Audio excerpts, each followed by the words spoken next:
السلام علیکم دوست۔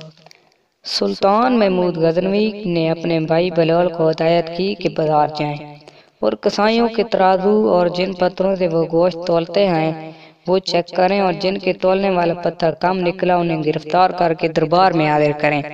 بلال بازار جاتے ہیں، پہلے کسائی کا تولنے والا پتھر چیک کرتے ہیں تو وہ کم نکلتا ہے۔ کسائی سے پوچھتے ہیں کہ حالات کیسے چل رہے ہیں۔ کسائی کہتا ہے کہ بہت برے دن آئے، دل کرتا ہے کہ یہ گوشت کاٹنے والی چھری بدن میں گھسا دوں اور ابدی نیند سو جاؤں۔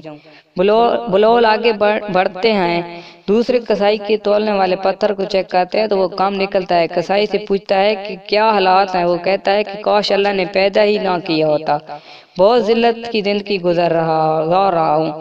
بلال آگے بڑھتے ہوئے تیسرے کسائی کے پاس پہنچا تو تولنے والا پتھر چیک کیا تو بالکل درست پایا۔ کسائی سے پوچھا کہ زندگی کیسے گزر رہی ہے۔ کسائی نے کہا کہ اللہ تعالیٰ کا لاکھ لاکھ شکر ہے، بہت خوش ہوں، اللہ تعالیٰ نے بڑا کرم کیا ہے، اولاد نیک ہے، زندگی بہت اچھی گزر رہی ہے۔ بلال واپس آتے ہی سلطان محمود غزنوی پوچھتے ہیں کہ کیا پایا۔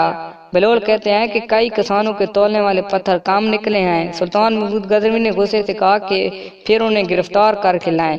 کیونکہ نہیں، بلال نے کہا اللہ تعالیٰ انہیں خود سزا دے رہا تھا، ان پر دنیا تنگ کر دی تھی تو جہاں لانے کی کیا ضرورت تھی۔ آج ہمارا بھی کچھ ہی حالات ہیں، ہم نے دنیا کو اپنایا ہے، دنیا سے چمٹتے ہوئے ہیں اور آخرت کی فکر نہیں ہے۔ اللہ تعالیٰ ہمارے حالات پر رحم فرمائے، آمین والسلام۔